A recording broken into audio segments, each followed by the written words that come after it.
الناس لا يريدون إلا كتاب الله ولا يريدون إلا سنة رسول الله صلى الله عليه وآله وسلم والله المستعان.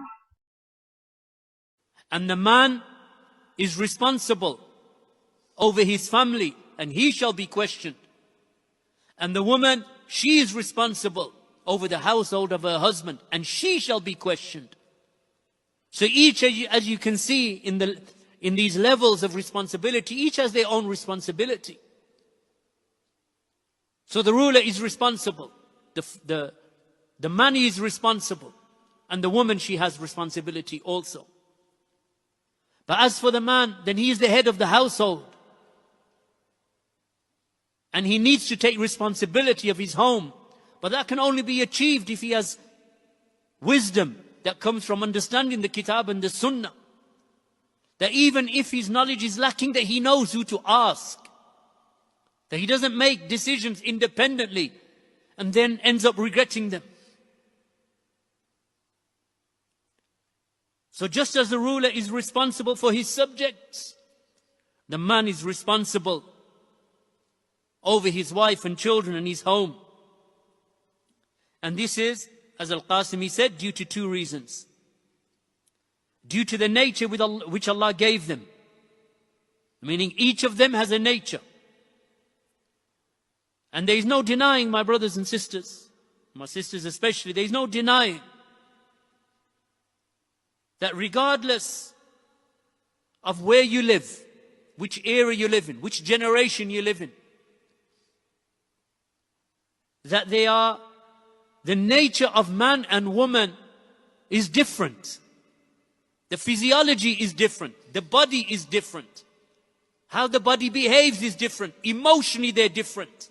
How they see things, they're different. So there is a side to a woman that a man does not have in general. And there is a side to men that a woman does not have in general. And then there are affairs that they cross over in that are similar between both of them. And those are many affairs.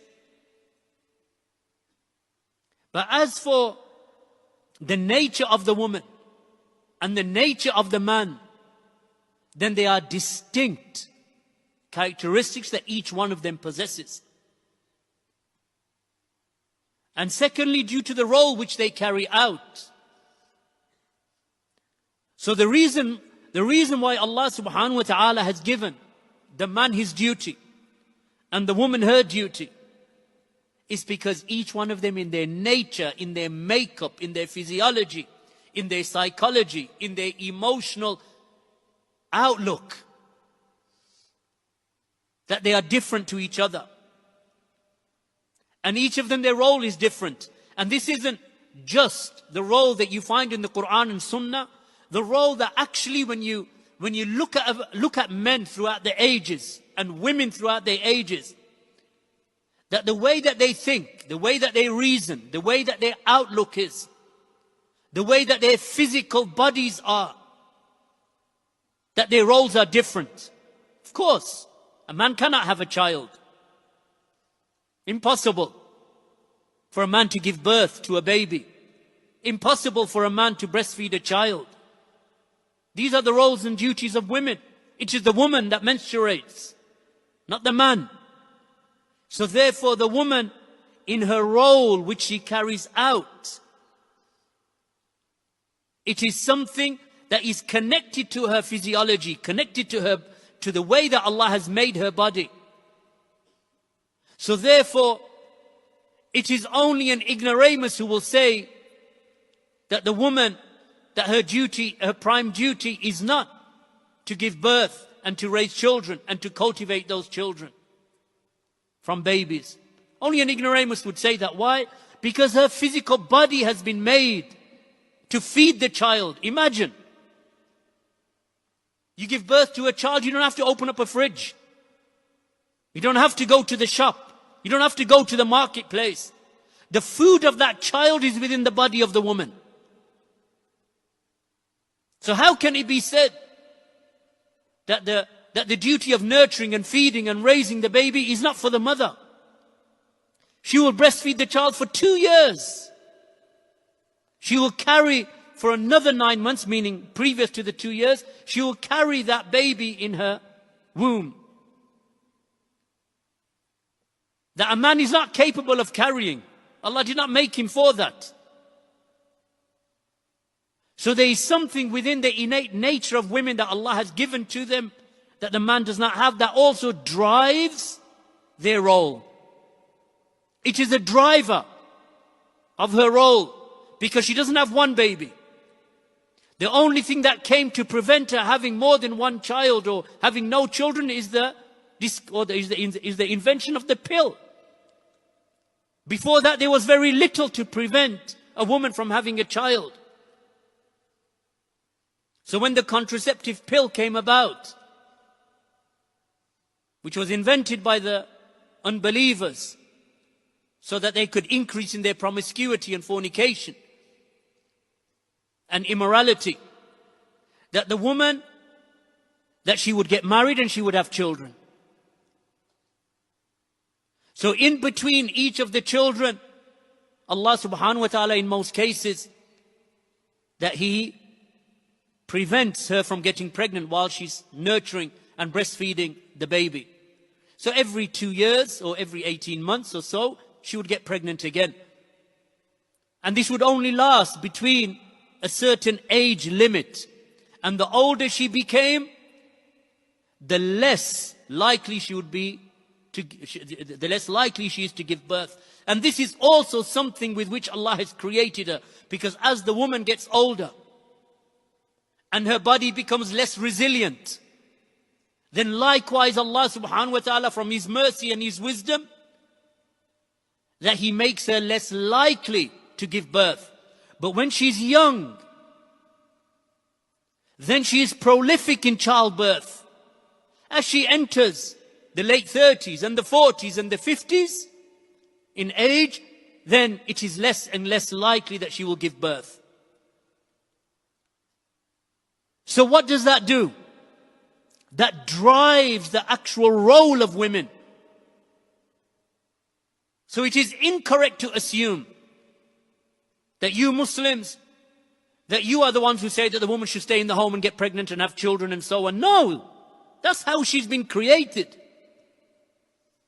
That is the role of the woman, driven by her physiology, by her nature, by the way that Allah has created her. And as for the man, then the man can continue to have children right up until into his 90s. Because a man can impregnate women. So Allah has created them differently. So therefore, when you look at how Allah has created them, because remember we are talking about the context of marriage here.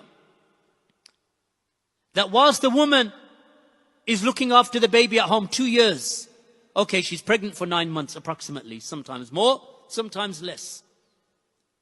And then she feeds the child for another 2 years. But after 2 years, what can you do? Leave the child at home and walk out and the child will look after itself? Of course not. The 2 years is just the breastfeeding period. Up until the child weans, is weaned onto solid food and can maybe visit the toilet by itself. Then for the progressive years, as the child gets older, the child still cannot look after itself. So the mother is there. So therefore the role of the man is driven. Because he knows that while she is looking after and nurturing that child that I cannot do, I can't feed the child. So what does the man have to do? The man now has to go out.